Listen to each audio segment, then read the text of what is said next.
Assalamualaikum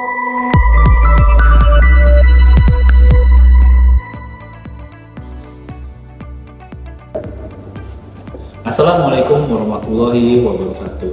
Salam sejahtera untuk kita semua. Salam, Om Swastiastu, Namo Buddhaya, Salam Kebajikan. Perkenalkan, nama saya Surya Yuda Regif, Esos MSI. Saya adalah salah seorang dosen di program studi ilmu pemerintahan, Fakultas Ilmu Sosial dan Ilmu Politik, Universitas Timur. Izinkan saya pada kesempatan yang berbahagia ini untuk menyampaikan pernyataan diri dosen terkait unjuk kerja Tridharma Perguruan Tinggi atau PDD UKT PT di bidang pengajaran. Adapun tujuan dari pemaparan ini adalah sebagai salah satu syarat untuk mengikuti sertifikasi dosen pada tahun 2020. Sebagai seorang dosen, saya telah menerapkan Tridharma Perguruan Tinggi, salah satunya di bidang pengajaran. Sistem pengajaran yang saya anut adalah Community of Inquiry atau QI. Terdiri dari 3 presence. Pertama, Cognitive Presence, kedua, Social Presence, dan ketiga adalah Teaching Presence. Cognitive Presence mirip dengan fungsi assessment atau pemrosesan pengetahuan. Kemudian, Teaching Presence mirip dengan delivery. Yang terakhir adalah Social Presence mirip dengan interaction. Model ini banyak dipakai pada riset dan mata kuliah pembangunan politik. Jadi, pendekatan pengajaran ini sangat relevan dipergunakan pada pengajaran di bidang ilmu pemerintahan. Sesuai dengan mata kuliah yang saya tempuh, yakni pembangunan politik dengan kode mata kuliah IPE 34113, mata kuliah ini berbobot 3 SKS yang diberikan pada mahasiswa program studi ilmu pemerintahan pada semester 5. Kita akan mengurai deskripsi singkat. Yang pertama adalah subjek utama kajian mata kuliah pembangunan politik, menyangkut konsep dan teori pembangunan politik. Berikutnya, bentuk serta dinamika pembangunan politik di Indonesia. Berikutnya adalah aspek statis dan dinamis dalam pembangunan politik pemerintahan baik lokal maupun nasional, serta prinsip-prinsip pembangunan politik. Mata kuliah pembangunan politik ini juga dikaitkan dengan aspek-aspek politiknya. Kemudian kita membahas mengenai ruang lingkup bahasannya. Ruang lingkup bahasan dari mata kuliah ini adalah, yang pertama adalah konsep dasar pembangunan politik, yang kedua adalah ciri dan objek pembangunan politik di Indonesia, dan yang ketiga adalah dinamika pembangunan politik, termasuk tipologi, modernisasi, dan unsur pembangunan politik di Indonesia. Perlu untuk kita ketahui, terdapat capaian pembelajaran mata kuliah atau disingkat sebagai CPMK.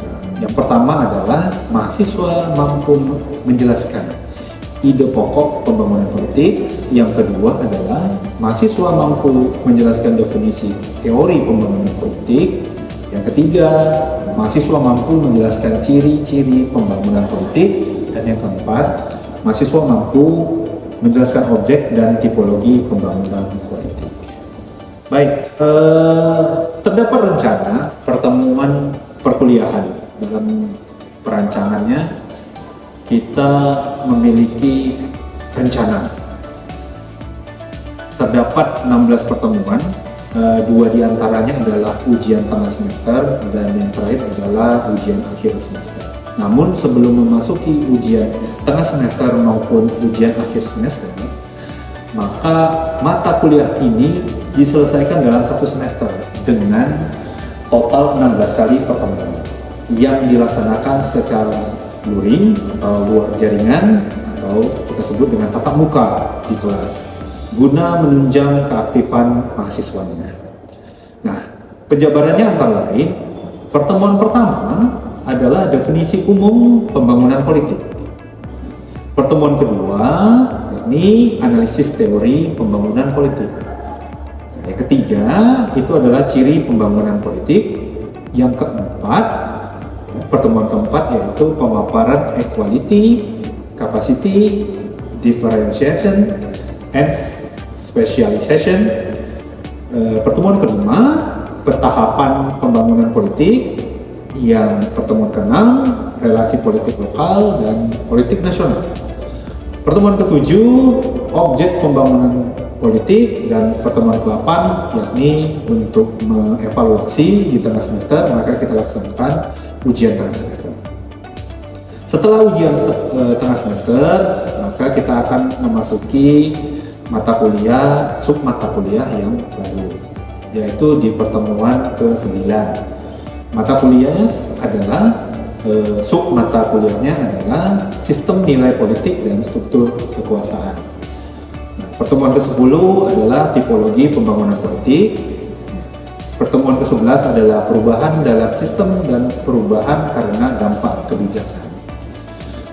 Pertemuan ke-12 adalah modernisasi dalam pembangunan politik. Pertemuan ke-13 adalah proses politik. Pertemuan ke-14 adalah unsur dalam pembangunan politik di Indonesia, dan yang ke-15 tentu sangat berkaitan erat dengan identitas bangsa, yaitu Pancasila. Maka sub mata kuliah kali ini yang terakhir adalah mekanisme demokrasi Pancasila. Dan yang terakhir untuk mengevaluasi keseluruhan pertemuan kita itu adalah melakukan ujian akhir semester. Terdapat metode pembelajaran yang saya gunakan untuk mencapai CPNK secara optimal. Saya menerapkan beberapa metode pembelajaran. Yang pertama, itu adalah contextual learning. Contextual learning adalah menghubungkan materi perkuliahan dengan konteks fenomena nyata dalam pembangunan politik di Indonesia. Nah, yang kedua adalah small group discussion. Nah, small group discussion ini yakni membagi mahasiswa ke dalam beberapa kelompok kecil untuk mendiskusikan berbagai permasalahan pembangunan politik secara aktual. Ketiga adalah problem based learning. Nah, program based learning merupakan adalah melatih mahasiswa menganalisis fenomena pembangunan politik berbasis pada riset maupun studi kasus. Dan yang terakhir adalah yang keempat, student centered learning. Nah, student centered learning yakni menempatkan mahasiswa sebagai pusat pembelajaran secara aktif melalui argumentasi dan pemikiran kritis, baik dalam diskusi kelompok maupun pendapat individu. Terdapat sistem asesmen dan penilaian. Bobot penilaian yang saya berikan pada mata kuliah pembangunan politik diatur secara transparan sebagai berikut. Tugas itu sebesar 15%. Kemudian kuis sebesar 10%. Yang ketiga, partisipasi dan kepribadian 15%. Yang keempat, ujian tengah semester atau tes 30%. Ujian akhir semester itu sebesar 30%. Jadi, seluruh komponen nilai yang diumumkan melalui aplikasi resmi universitas yaitu CIAKA Cloud itu memungkinkan mahasiswa atau peserta kuliah dapat mengecek secara langsung hasil perkembangan belajar mereka selama 1 semester. Demikian pemaparan saya terkait dengan salah satu mata kuliah yang saya ampu, yaitu pembangunan politik. Selanjutnya, mari kita saksikan bersama cuplikan video pembelajaran real mata kuliah pembangunan politik di dalam kelas. Selamat siang. Baik, selamat siang untuk kita semua. Hari ini bertemu lagi dengan saya. Setelah seminggu yang lalu kita masuk dalam mata kuliah yang sama, yaitu pembangunan politik. Hari ini kita akan membahas sesuai dengan SKS pembangunan politik itu 3 SKS ya. Di dalam 3 SKS itu ada materi, kemudian beberapa materi itu setelah materi ada diskusi, kemudian ada tanya jawab. Saya harapkan ada aktifan kelas nantinya setelah menjalankan sub mata kuliah pembangunan politik. Baik, lanjutan dari minggu lalu kita telah membahas mengenai konflik kemudian integrasi. Hari ini kita masuk ke dalam materi, yaitu materinya itu adalah pembangunan politik dan integrasi politik. Jadi kita masuk ke dalam materinya adalah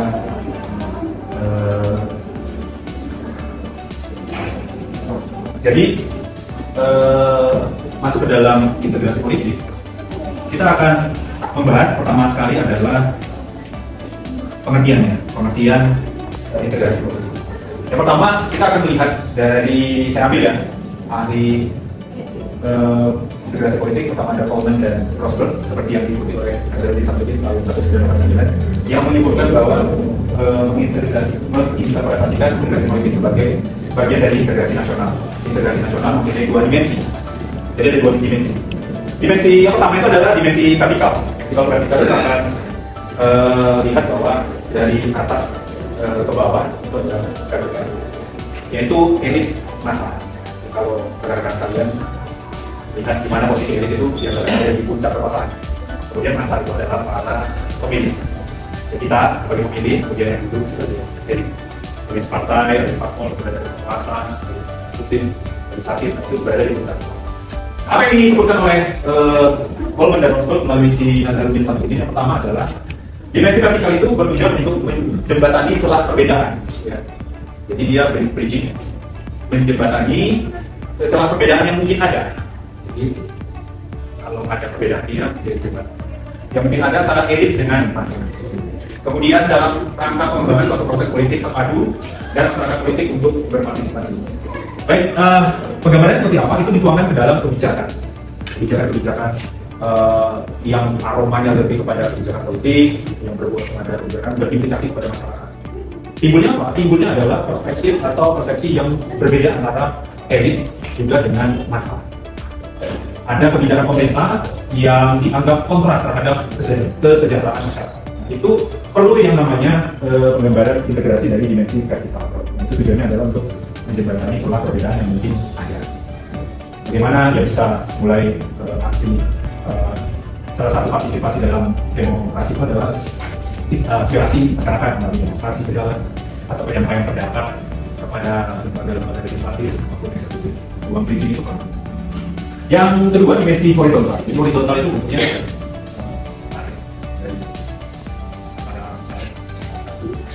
people to people. Jadi bertujuan untuk mengurangi diskontinuitas. Jadi diskontinuitas itu terputus ketersambungan. Yang kita sering dengar biasanya kalau mungkin rekan-rekan kami pernah mendengar sustainability, ini adalah dari sustainability yaitu diskontinuitas. Putus dari keberlanjutan dan ketegangan kultural. Tidak akan dalam rangka proses penciptaan masyarakat politik yang diinginkan itu adalah kesamaan para pandangan politik.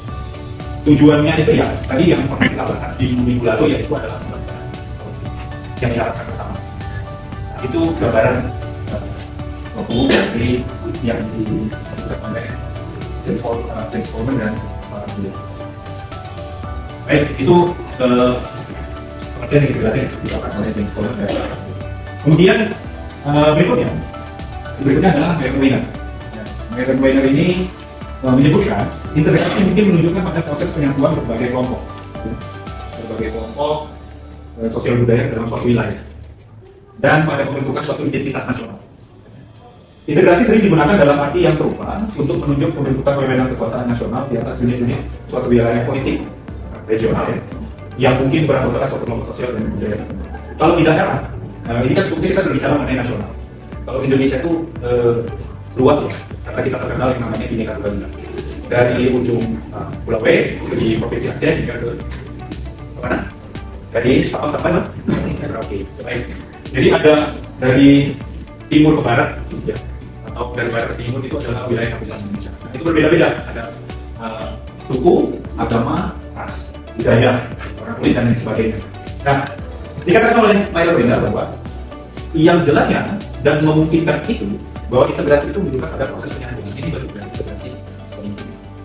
Menyatukan itu kondisi dari kita itu sangat serius untuk merumuskan bagaimana menyatukan perbedaan dalam satu identitas nasional yang disebut dengan Indonesia.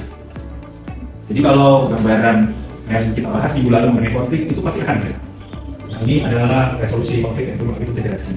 Pasti ada pertemuan-pertemuan dari dimensi yang kita bahas tadi, dimensi vertikal maupun dimensi horizontal untuk mengentaskan konflik maupun integrasi. Makanya hari ini jawaban dari pertanyaan minggu lalu.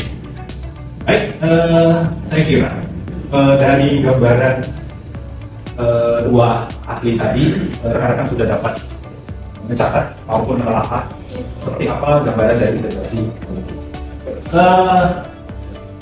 Saya akan padukan dari gambaran dua ahli tersebut menjadi satu gambaran kesimpulan awal mengenai istilah integrasi.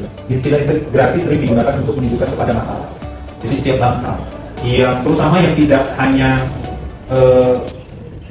banyak gitu ya, suku, agama, dan ras itu pasti memiliki yang namanya masalah. Kenapa? Karena masing-masing setiap identitas itu memiliki yang namanya kepentingan. Jadi kalau kepentingan masing-masing suku, kepentingan agama, kepentingan ras, budaya bersatu di dalam satu identitas politik, pasti akan ada yang namanya clash. Pasti akan ada yang namanya benturan. Tidak usah jauh-jauh, kalau kita di dalam desa saja, itu sering namanya bentuk salah pahaman yang terjadi. Nah itu hal kecil. Bagaimana yang namanya identitas nasional disebut Indonesia. Oke, baik ya, itu tadi kepada masalah yang menghubungkan antara pemerintah dengan yang diberi. Konsep pengertiannya adalah hubungan antara elit, massa yang mempunyai perbedaan dalam melihat nilai-nilai aspirasi.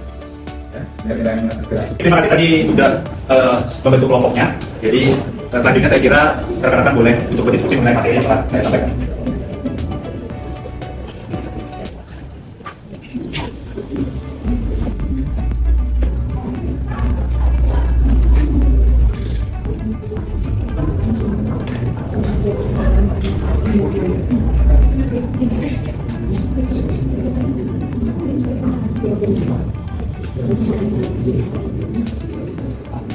Baik, terima kasih. Waktu diskusi kelompok sudah selesai. Saya kira kelompok 1, 2, dan 3 saya kira punya ide, punya kreasi, punya pendapat, punya pandangan, perspektif mengenai materi yang telah saya sampaikan tadi. Berikutnya saya beri kesempatan buat kelompok 1 ingin menyampaikan gambaran presentasi, kemudian setelah itu Anda apa yang mau Anda tanyakan pada materi di kelas hari ini. Silakan, siapa yang mau menyampaikan? Terima kasih untuk kesempatan yang. Silakan berdiri. Terima kasih untuk kesempatan yang sekali oleh. Dan langsung saja. Integrasi bangsa ini menurut Weiler adalah dua strategi kebijakan yang dapat dilakukan pemerintah untuk mencapai integrasi nasional. Strategi yang pertama, penghapusan sifat-sifat kultural utama dan komunitas-komunitas yang berbeda menjadi semacam nasional. Yang kedua, penciptaan kesetiaan nasional tanpa menghapus kebudayaan kecil. Di Indonesia disebut dengan Bhinneka Tunggal Ika, di mana secara politis merupakan penjumlahan etnis dari berbagai suku bangsa. Dari materi ini kami ingin bertanya tentang. Baik, bunyi pertanyaannya, mengapa integrasi bangsa sangat penting bagi negara yang memiliki keberagaman suku, agama, dan budaya seperti sekian dan terima kasih. Terima kasih. Kita berlindung untuk Kemudian saya beri kesempatan kelompok 2. Silakan. Apa yang Anda temukan? Terima kasih atas kesempatan mengambil kami. Sebelum ini saya sampaikan, integrasi wilayah secara politis telah ditempuh oleh dua kerajaan itu mempersatukan Nusantara, yaitu kerajaan Sriwijaya di Sumatera dan Majapahit di Jawa. Usaha untuk mempersatukan Nusantara dari segi politik dan kultur merupakan usaha integrasi wilayah untuk membentuk kemudian kemerdekaan Indonesia juga mendapatkan dukungan untuk menghadapi negara dengan di Nusantara ini. Adanya rasa memiliki bangsa nasionalisme, penyebab batas-batas yang sifatnya premodern, yang sifatnya premodern berhasil dipersatukan suatu wilayah Indonesia dengan memasukkan seluruh bekas wilayah Pulau Bilang. Baik, di sini kami ingin bertanya tentang bagaimana peran pemerintah dalam menjaga integrasi wilayah Indonesia. Baik, kita beri aplaus kepada semua. Berikutnya baik, terima kasih. Tadi kita udah sama-sama mengutarakan temuan dari kelompok, diskusinya cukup interaktif. Kemudian teman-teman juga mengungkapkan beberapa pendapat maupun pertanyaan. Tadi sudah beberapa saya catat, saya rangkum mengenai pertanyaan-pertanyaan mengenai integrasi. Jadi yang pertama tadi dari kelompok 1 itu berbicara mengenai atau menanyakan mengapa integrasi bangsa ya sangat penting bagi negara yang memiliki keberagaman suku, agama dan budaya seperti Indonesia. Ya, tentu sangat penting. Jadi kalau kita sebagai warga negara Indonesia itu ada yang namanya kehidupan berbangsa maupun bernegara selain beragama. Nah, founding father kita sudah menyepakati yang namanya Pancasila untuk mengikat bangsa, suku bangsa yang ada di Indonesia. Jadi tanpa ada yang namanya integrasi bangsa, kita akan yang namanya tercerai-berai. Jadi kita tidak mengenal lagi yang namanya Indonesia. Mungkin ada negara Aceh, negara Sumatera Utara, negara Sumatera Barat, maupun itu Sumatera, negara di Jawa, negara di Kalimantan, Sulawesi, dan negara di Papua. Nah, kita masing-masing sudah tercerai-berai, maupun di negara di India. Nah, itu akan setidaknya melukai hati para pahlawan yang telah berjuang setengah mati, bahkan yang sudah dipanggil Tuhan untuk menegakkan yang namanya negara Indonesia. Jadi suatu bangsa yang besar itu adalah menghargai jasa-jasa pahlawan. Nah, itu mengapa begitu penting integrasi bangsa. Berikutnya dari kelompok 2 itu adalah integrasi wilayah ya. Baik, tadi ada pertanyaan yang menarik ya kedua, yaitu bagaimana peran pemerintah ya, peran pemerintah dalam menjaga integrasi wilayah Indonesia. Sebenarnya kalau kita tanya ke saya, apakah peran pemerintah itu sebenarnya ketika Anda bertanya kepada saya seperti jadi bupati ataupun wali kota ataupun gubernur maupun presiden ataupun wakil pemerintah yang ada di setiap daerah. Kalau dalam pandangan saya, hal yang sederhana adalah bagaimana peran pemerintah dalam menjaga integritas wilayah. Pada sampai detik ini, bagaimana formulasi untuk menjaga integritas bangsa, yaitu semua elemen pemerintah, orang-orang yang di dalam elemen pemerintah itu tidak berbuat korupsi. Imbasnya adalah kepercayaan kepada masyarakat. Jadi ketika masyarakat memandang atau melihat perspektif bahwa pemerintah kita ini bersih, jauh dari namanya KKN, maka yang terjadi adalah support dari bentuk vertikal tadi, yang dari masyarakat tadi kepada pemerintah. Namun hari ini kita bisa melihat berapa indeks kepercayaan masyarakat kepada pemerintah cukup terbilang rendah. Nah, organisasi pemerintah seperti lembaga-lembaga negara yang sedang menjalankan syariat. Nah, itu menurut saya. Nah, bagaimana peran pemerintah adalah bagaimana mereka tidak melakukan hal-hal koruptif, ya, menerima suap, kemudian melakukan korupsi terhadap aset-aset negara yang berasal dari pajak masyarakat. Itu dia, kurang lebih seperti itu. Baik, terima kasih kepada kelompok 2 yang telah bertanya. Dan yang terakhir adalah kelompok 3 ya. Bagaimana integrasi nilai dapat membantu menyelesaikan konflik di masyarakat. Nah, pertanyaan menarik berikutnya dari kelompok 3 ini memancing kita untuk melihat bagaimana nilai-nilai yang dipegang teguh di dalam setiap kelompok masyarakat.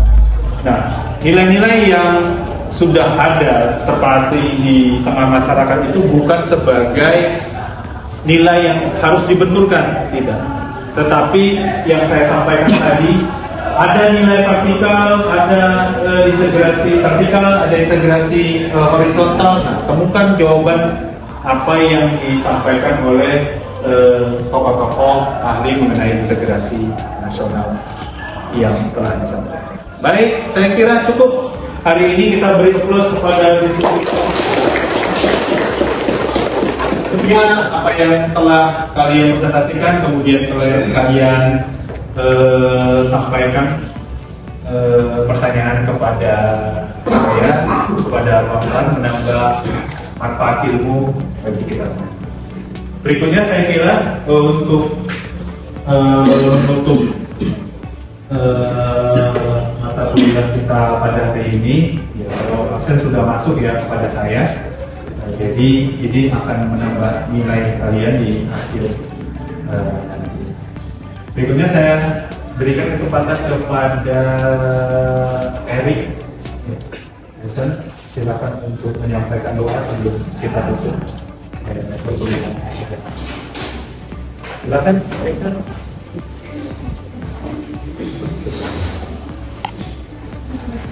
Ya, silakan mau duduk kemana boleh.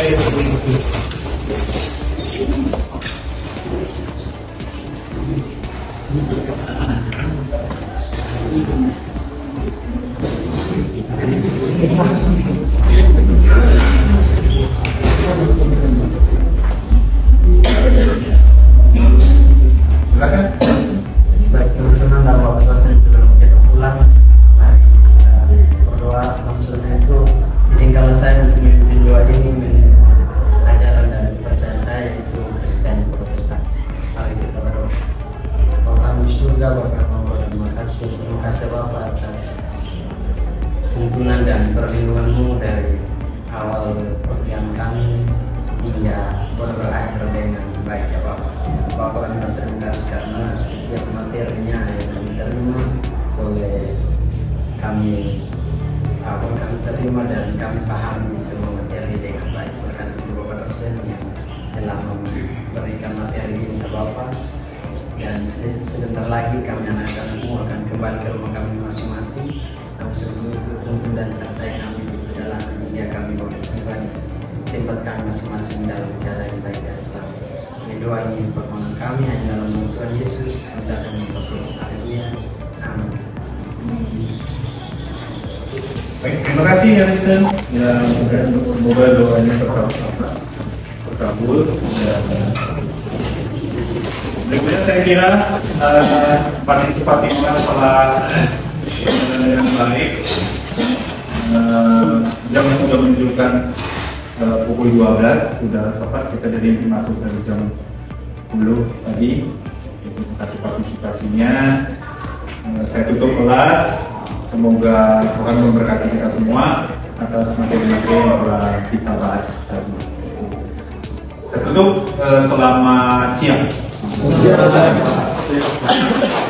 Demikianlah cuplikan singkat dari video pembelajaran mata kuliah pembangunan politik di kelas, serta deskripsi singkat mengenai mata kuliah pembangunan politik dalam rangka menuju kerja Tridharma Perguruan Tinggi, khususnya bidang pengajaran. Saya, Surya Yuda Nagif, Esos MSI, mengucapkan terima kasih.